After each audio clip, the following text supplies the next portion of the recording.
मैं डॉक्टर लक्ष्मी नारायण मिश्र, स्नातकोत्तर संस्कृत विभाग, नीलांबर पीतांबर विश्वविद्यालय, मेदिनीनगर।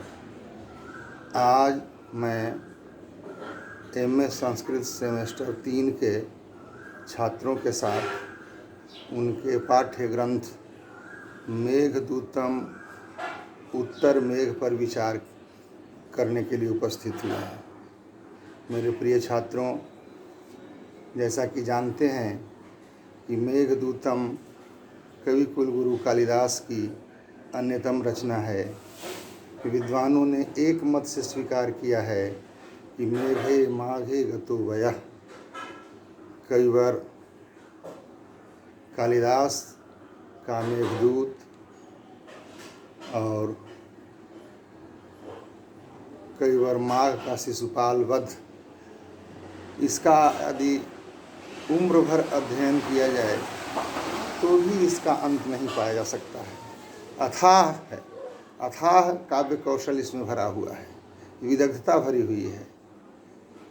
कवि कुलगुरु कालिदास द्वारा रचित मेघदूतम एक गीति काव्य है और हम लोग का जो पाठ्य है वह मेघदूतम का उत्तर मेघ है। उत्तर मेघ पर विचार करने के पहले हम लोग थोड़ा इस पर विचार कर लेंगे कि आखिर मेघदूत है क्या, कौन सी कहानी इसमें है, इसका नायक कौन है, कैसी परिस्थिति हुई जिसके चलते निष्प्राण मेघ को दूत बनाया गया। इसके संदर्भ में अब हम लोग विचार करने जा रहे हैं। महाकवि कालिदास ने अपने मेघदूतम के प्रथम श्लोक में कहा है कि कश्चित् कांता विरह गुरुणा स्वाधिकारात् प्रमत्तः शापेनास्तंगमित महिमा वर्षभोग्येन भर्तुः यक्षश्चक्रे जनकतनया स्नान पुण्योदकेषु स्निग्धच्छाया तरुषु वसति रामगिरि आश्रमेषु। कहते हैं कि कोई यक्ष जो देवताओं का दास होता है, उनका सेवक होता है, कोई यक्ष अपने मालिक के शाप से 1 वर्ष तक रामगिरी पर्वत पर निवास करता है। ऐसा कोई यक्ष क्यों कहा कवि कुलगुरु ने? इसलिए कि उनका मानना था कि यदि अभिशप्त व्यक्ति का नामोल्लेख किया जाए तो नाम लेने वाला व्यक्ति भी पाप का भागीदार होता है। इसलिए महाकवि ने क्या कहा है? कश्चित्, कोई यक्ष था। कैसा यक्ष था? तो विरह गुरुणा स्वाधिकारात् प्रमत्तः, विरह गुरुणा पत्नी के विरह से तपता हुआ, पत्नी की याद में जलता हुआ। क्यों? तो स्वाधिकारात् प्रमत्तः, वह कर्तव्यच्युत हो गया था। वह सेवक था, महाराज कुबेर का सेवक था, लेकिन अपने कर्तव्यों का निर्वहन नहीं करता था। इसलिए शापेनास्तंगमित महिमा, इसके पास जो दिव्य शक्तियाँ थी महाराज कुबेर के शाप से विनष्ट हो गई थी। प्रश्न उठता है कि यह तो खुद यक्ष था, देवयोनि विशेष में यह माना जाता है, तो ये तो स्वेच्छाचारी होता है, जब चाहता अपनी प्रेयसी के पास पहुंच जाता, तो फिर बादल को क्यों दूत बनने का अनुनय विनय करता है? इसलिए यहाँ स्पष्ट कर दिया है हमारे महाकवि कालिदास ने कि शापे नास्तंगमित महिमा, इस यक्ष के पास जितनी दिव्य शक्तियाँ, अलौकिक शक्तियाँ थी, वह विनष्ट हो गई थी शाप के कारण। और यक्षश्चक्रे जनक तनया स्नान पुण्योदकेषु स्निग्धच्छाया तरुषु वसति रामगिरि आश्रमेषु। कुबेर कहते हैं कि तुम रामगिरी पर्वत पर 1 वर्ष तक जाकर अपनी पत्नी से विलग होकर रहो, क्योंकि तुम्हारा अंतःकरण अब शुद्ध नहीं रहा, तुम कर्तव्यहीन हो गए हो, और वहाँ अंतःकरण पवित्र करने के लिए तुमको 1 वर्ष तक पत्नी से विलग होकर रहना है, और रामगिरी पर्वत पर ही रहना है। इसलिए रहना है कि प्रभु श्री राम वहाँ निवास किए थे, और उस पर्वत पर एक सरोवर है, जिसमें जगत जननी सीता माँ स्नान किया करती थी, उसी सरोवर में तुम 1 वर्ष तक स्नान करो, तुम्हारी अंतरात्मा शुद्ध हो जाएगी। इसलिए कहते हैं कि यक्षश्चक्रे जनक तनया स्नान पुण्योदकेषु। जनक की तनया अर्थात उनकी पुत्री यानी सीता के स्नान से उदकेषु, जहाँ के जल पवित्र हो गए हैं, उस सरोवर में स्नान करो प्रतिदिन। और स्निग्ध छाया तरुषु वसतिम रामगिरी आश्रमेषु, और रामगिरी पर्वत के शीतल छाया में निवास करो, वहाँ आश्रम में निवास करो। रामगिरी पर्वत और कोई दूसरा नहीं है बल्कि चित्रकूट का चित्रकूट पर्वत है। अब यहाँ पर हमारे कई बार कहते हैं कि तस्मिन् अद्रौ कतिचिदबला विप्रयुक्त सकामी नीत्वा मासान कनक वलय रिक्त भ्रंशः प्रकोष्ठ। कहते हैं कि तस्मिन् अद्रौ, अद्रि कहते हैं पर्वत को, तस्मिन् अद्रौ तस्मिन् पर्वते, उस पर्वत पर, उस रामगिरी पहाड़ पर, कतिचित अबला विप्रयुक्त सकामी, इसे कामी कहा गया है।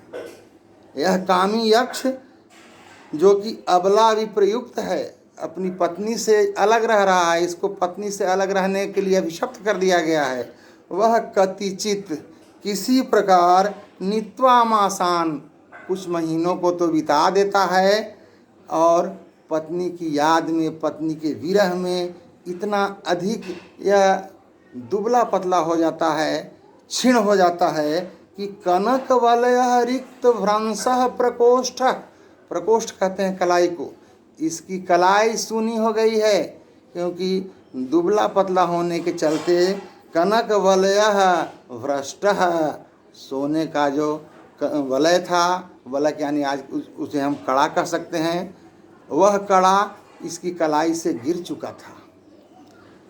आषाढ़स्य प्रथम दिवसे मेघमाश्लिष्ट सानु वप्र क्रीड़ा परिणत गजः प्रेक्षणीयम ददर्श। ऐसे ही विद्वानों का, काम शास्त्रियों का कहना है कि आषाढ़ महीना कामोत्तेजक होता है। आषाढ़ मास में जब आसमान की ओर दृष्टिपात करता है तो देखता है कि तरह तरह के रूप बनाकर गगनमंडल में घूमने वाले जो मेघ हैं वे गजराज का रूप बना लिए हैं, और बीच में का जो भाग है वह लग रहा है कोई टीला है, मिट्टी का टीला। जब वर्षा होती है तो मिट्टी के टीले गीला हो जाते हैं, और जंगल के जो हाथी होते हैं उसमें दांत से प्रहार करके खेलते हैं, जिसको वप्र क्रीड़ा कहते हैं। यहाँ पर कालिदास कह रहे हैं कि आसमान की ओर जब निहारता है यह यक्ष तो देखता है कि दो तरफ से, दो ओर से दो गजराज आकर मानो किसी टीला पर वप्र क्रीड़ा कर रहे हों, वह देखता है। और देखने के बाद इसे और पत्नी की याद सताने लगती है। वप्र क्रीड़ा परिणत गजः प्रेक्षणीयम ददर्श। अब सोचता है कि मैं अपनी प्राण वल्लभा के पास संदेश कैसे भेजाऊं। यहाँ तो कोई सजीव प्राणी नहीं है जो ले जाएगा, लेकिन उसे बादल दिखाई पड़ता है। कहता है कि इसी बादल से, इसी मेघ के माध्यम से मैं अपनी पत्नी के पास अपनी विरह वेदना भेजूंगा, अपना समाचार भेजूंगा, वहाँ से समाचार मंगवाऊंगा। अब प्रश्न उठता है कि अब बादल को ही यह दूत क्यों बना रहा है? क्या दौत्य कर्म करने में समर्थ है बादल? हमारे कवि कुल गुरु कहते हैं कि यह विवेक शून्य हो गया है, यह काम से तप्त होकर के कर्तव्य विमुख हो गया है। क्या करने योग्य है, क्या नहीं करने योग्य है, क्या करना चाहिए, क्या नहीं करना चाहिए, क्या चेतन है, क्या अचेतन है, यह विवेक इससे पास से विनष्ट हो चुका है। कहते हैं कि तस्य स्थित्वा कथमपि पुरः कौतुकाधान हेतोः अंतः वाष्पश्चिरमनुचरो राजराजस्य दध्यौ मेघालोके भवति सुखिनोप्यन्यथा चित्तवृत्तिचेतः कंठः श्लेष प्रणयिनी जने किम पुनर्दूर संस्थे। कहता है कि सुखिनः अपि अन्यथा वृत्ति चेतः मेघालोके भवति। आषाढ़ मास में जब मेघ का अवलोकन करते हैं, वैसे लोग जो सुखी हैं, जो पत्नी के साथ रह रहे हैं, अपनी प्राण वल्लभा के साथ रह रहे हैं, उनकी स्थिति भी विचलित हो जाती है। और मैं तो विलग हूँ, मेरी क्या स्थिति होगी आप अनुमान लगा सकते हैं। कंठाश्लेष प्रणयी निजने किम पुनर्दूर संस्थे। मेरे जैसा व्यक्ति जिसकी प्रणयिनी दूर में निवास कर रही है, उसकी क्या स्थिति होगी। जबकि सुखिनः अपि अन्यथा वृत्ति चेता होता है। कहता है कि हे मेघ, मैं अनुनय विनय कर रहा हूँ, तुम प्रसन्न हो जाओ और मेरी प्राण वल्लभा के पास संदेश ले जाओ। अब उसे जिस प्रकार सजीव प्राणी को लोग अवभगत करके मीठी मीठी बातें बोलकर उसको प्रसन्न करता है काम अपना निकलवाने के लिए, तो वही उपाय यहाँ भी यह यक्ष अपना रहा है। प्रत्यासन्ने नभ्यसी दयिता जीवितालम मनार्थी जीमूतेन स्वकुशलमयी हारयिष्यन् प्रवृत्तिम। हारयिष्यन् प्रेषयिष्यन् प्रवृत्तिम, इच्छा रखने वाला अपना समाचार जीमूतेन बाद लेना, मेघ के द्वारा, स्वकुशलमयी, यह कि मैं कुशल हूँ, मैं सकुशल हूँ, मुझे कोई कष्ट नहीं है, तुम भी कुछ दिन और बिता लो। ऐसा हारयिष्यन् प्रवृत्तिम, ऐसा संवाद भेजने की इच्छा रखने वाला यह यक्ष सह प्रत्यग्रे, वह मेघ के सामने खड़ा होकर कुटज कुसुमैः कल्पितार्घाय तस्मै, कुटज फूलों को हाथ में लेकर उस मेघ को अर्घ्य दे रहा है प्रसन्न करने के लिए। अर्घ्य से देवता ही प्रसन्न हो जाते हैं, अर्घ्य देते हैं तो सूर्य ही प्रसन्न हो जाते हैं। तो सोचता है कि मैं बादल को पुष्प से अर्घ्य दूंगा तो क्यों न प्रसन्न हो जाएगा। इसलिए बादल को प्रसन्न करने के लिए कुटज कुसुमैः कल्पित अर्घाय, कुटज पुष्पों से अंजलि में पुष्प लेकर उसे अर्घ्य देता है। और प्रीतः प्रीति प्रमुख वचनम स्वागतम व्याजहारा, और मीठी मीठी बातों से उसे प्रसन्न करने की कोशिश करता है कि यह प्रसन्न हो जाएगा तो मेरा संदेशवाहक बन जाएगा।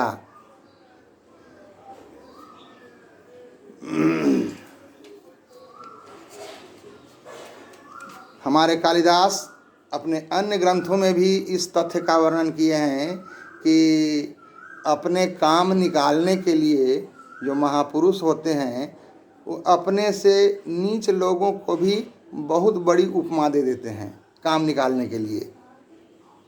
वही यहाँ पर यह यक्ष कर रहा है, मेघ को बड़ी ऊंची पदवी वाला बताते हुए कह रहा है कि ए मेघ, तुम सामान्य व्यक्ति नहीं हो, तुम बड़े ऊंचे खानदान के हो, इसलिए मैं तुमसे याचना कर रहा हूँ।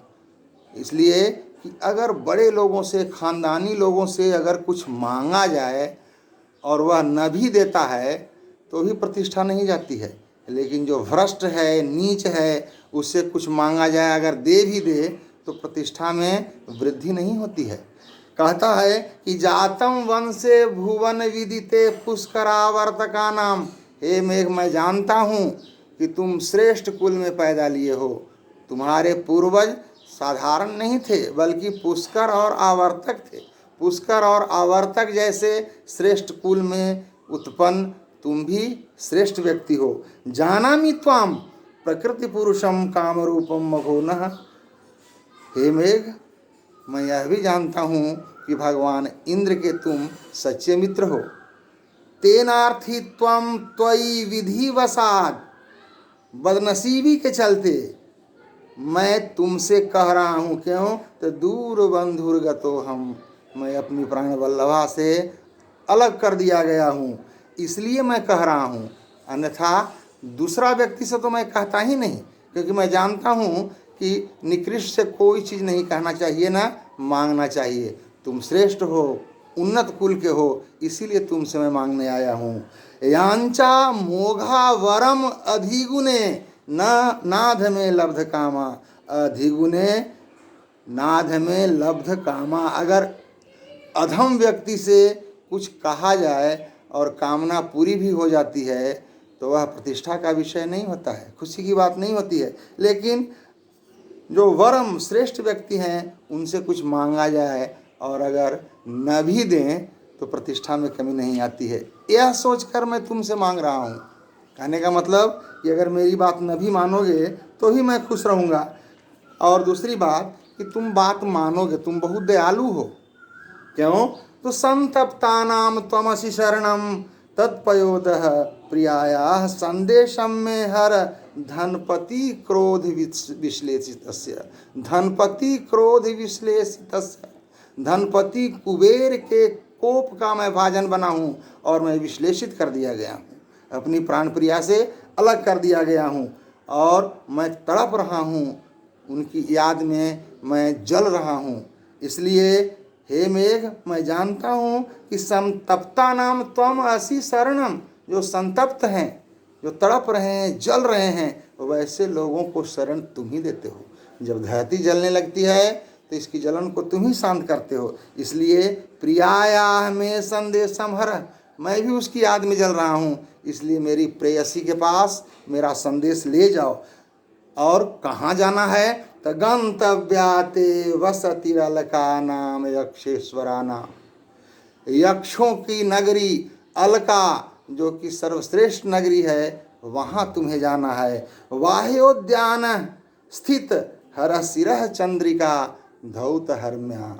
और जाओगे तो रात में भी जाओगे तो दिन से अधिक सुंदरता मिलेगी, क्योंकि उस अलकापुरी की वाटिका में साक्षात शिव विराजमान रहते हैं। और इस शिव के माथे पर जो चंद्रमा है, उनकी चांदनी से वहाँ के भव्य प्रासाद चमकते रहते हैं। धौत हरम्या, कैसे? तो वाह्योद्यान स्थित हरः, उस अलकापुरी के बाहरी उद्यान में स्थापित हैं हर अर्थात भगवान शिव। और चंद्रिका धौत हरम्या, उनकी धवल चांदनी से वहाँ के जितने भी हर्म्य हैं, भव्य प्रासाद हैं, वे सब चमकते रहते हैं। इसलिए हे मेघ, तुम्हें अलकापुरी जाना है। अब हम लोग अपने पाठ्य खंड पर चले आए। पाठ्यखंड है उत्तर मेघ। मैं पहले आपको कह दिया था कि मेघदूतम को कविकुल गुरु ने 2 खंडों में विभक्त किया है। एक है पूर्व मेघ, दूसरा है उत्तर मेघ।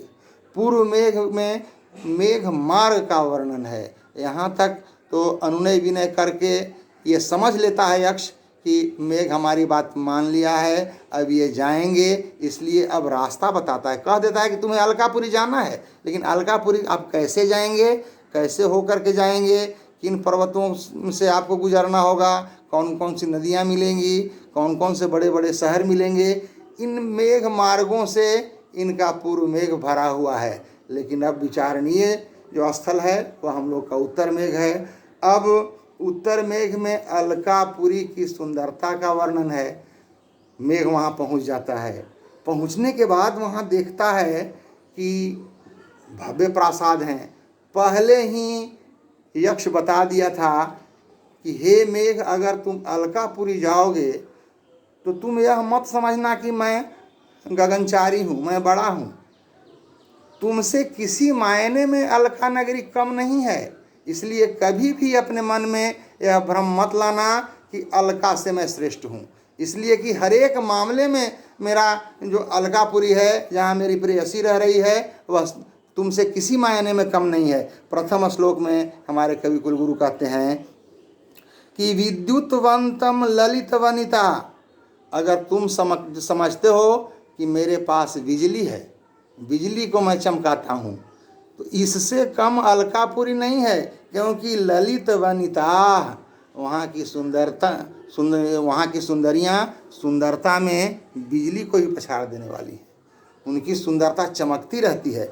विद्युतवंता, यदि तुम विद्युत युक्त हो, तुम्हारे पास यदि बिजली है, तो ललित वनिता, वहाँ की सुंदरियाँ जो वनिताएं हैं अलकापुरी की, वे बिजली से कम नहीं हैं। सेंद्र चापम सचित्रा, हे मेघ, अगर तुम यह सोचोगे कि मेरे पास इंद्रधनुष है जो 7 रंगों का होता है, बैगनी, नीला, पीला वगैरह वगैरह। तो तुम्हारे पास धनुष है जिसमें बहुत प्रकार के रंग मिले हुए हैं। तो सचित्रा, वहाँ के भव्य भवन रंग बिरंगे रंगों से रंगे हुए चमकते रहते हैं, तुम्हारे इंद्रधनुष से कम सुंदर नहीं दिखाई पड़ेंगे। संगीताय प्रहत मुरजा स्निग्ध गंभीर घोषम, यदि यह समझता होगा कि मैं गंभीर घोष वाला हूँ, मैं गंभीर गर्जन करता हूँ, कभी कभी मैं कर्णप्रिय गर्जन करता हूँ, तो तुम इस भ्रम में मत रहना, भूल जाओ। क्योंकि संगीताय प्रहत मुरजा, वहाँ संगीत कला में सारे के सारे लोग प्रवीण हैं, और उनके पास जो मूरज वाद्य यंत्र है उससे जो ध्वनि निकलती है वह तुम्हारी ध्वनि से कम नहीं है। इसलिए हे मेघ, हर एक मामले में वहाँ के लोग तुमसे बराबरी करने में सक्षम हैं। अंतः तोयम मणिमय भुवः, अगर तुम यह मानता होगा कि मेरे अंदर जल भरा हुआ है, तो जल के समान ही रंग वाली मणियों से वहाँ के फर्श बने हुए हैं। अलका के बड़े बड़े भव्य प्रासादों के अंदर जो फर्श हैं वे सब मणियों से बने हुए हैं। और तुंगमभ्रंगलिहाग्रा प्रसादा तुलयितुम अलम यत्र तैस्तैर विशेष, कहते हैं कि तुंग, अगर तुम सोचता होगा कि मैं बहुत ऊंचा हूँ, अलका से आसमान में मैं उड़ने वाला हूँ, तो प्रसादाह, वहाँ के भव्य भवन भी गगनचुम्बी हैं, तुमसे कम ऊंचे वहाँ के नहीं हैं। इसलिए हे मेघ, तुलयितुम अलम तत्र तैस्तैर विशेषै, उपर्युक्त विशेषताओं के चलते हरेक मायने में अलकापुरी तुम्हारी तुलना करने में सक्षम है। इसलिए यह मन में इस तरह की बात निकाल देना कि मैं किसी मामले में अलकापुरी से उन्नत हूँ, बड़ा हूँ, 20 हूँ, किसी मामले में अलकापुरी तुमसे कम नहीं है। दूसरी बात कि अलकापुरी की खासियत यह है कि प्रकृति भी वहाँ बस में है। कैसे? तो वहाँ प्रत्येक दिन हर एक मौसम में खिलने वाले फूल मिलते हैं, यानी सभी ऋतुएं अलकापुरी के वश में हो गई हैं। कैसे? तो जब भी जाओगे वहाँ तो देखोगे कि हस्ते लीला कमलम, हाथ में वहाँ की सुंदरियाँ हमेशा लीला कमल लिए रहती हैं। अलके बाल कुंदानुविधम, और बाल में कुंद पुष्पों का माला लगाती हैं। नीतालोध्र प्रसव रजसा पांडुताम आनने श्री, लोध्र पुष्प से जो पराग निकलते हैं वे उजले उजले पराग से आनने श्री, अपने मुख की सुंदरता को बढ़ाती है। यानी जो पराग हैं वह मुंह में लगाती हैं वहाँ की सुंदरियाँ, जो श्वेत रंग के साथ साथ सुगंधित भी हुआ करते हैं। चूड़ा पासे नवकुरवखम, अपने चूड़ा कहते हैं जूड़ा को, जूड़े में कुरबक फूल को लगाती हैं 12 मास प्रतिदिन। और चारु कर्णे शिरीषम, कान में शिरीष फूल के कर्ण फूल बनाकर पहनती हैं। कहने का मतलब कि 12 मास वहाँ शिरीष के फूल मिलेंगे। माने सारी ऋतुएं वशीभूत हो गई हैं अलकापुरी के। सीमंते च त्वगुपगमजम यत्र नीपम वधूनाम, नीपम वधूनाम त्वद उपगमजम, तुम्हारे आने के बाद जो फूल दिखाई पड़ते हैं अर्थात कदम्ब के फूल, वे वधूनाम नीपम, उसे अपने मांग में सजाती है उन फूलों को। इस प्रकार सभी ऋतुएं अलकापुरी के वश में हो गई हैं। अलकापुरी ऐसी नगरी है जो हरेक गुणों से संपन्न है। वहाँ संगीत कला से लेकर के सारी कलाएं भरी हुई है। और दूसरी बात कि सुंदरता क्या कहना है, जहाँ साक्षात शिव विराजमान रहते हैं और सभी ऋतुएं वशीभूत हैं। मेरे प्यारे छात्रों, अब आगे शेष श्लोकों पर हम लोग विचार करेंगे। इति।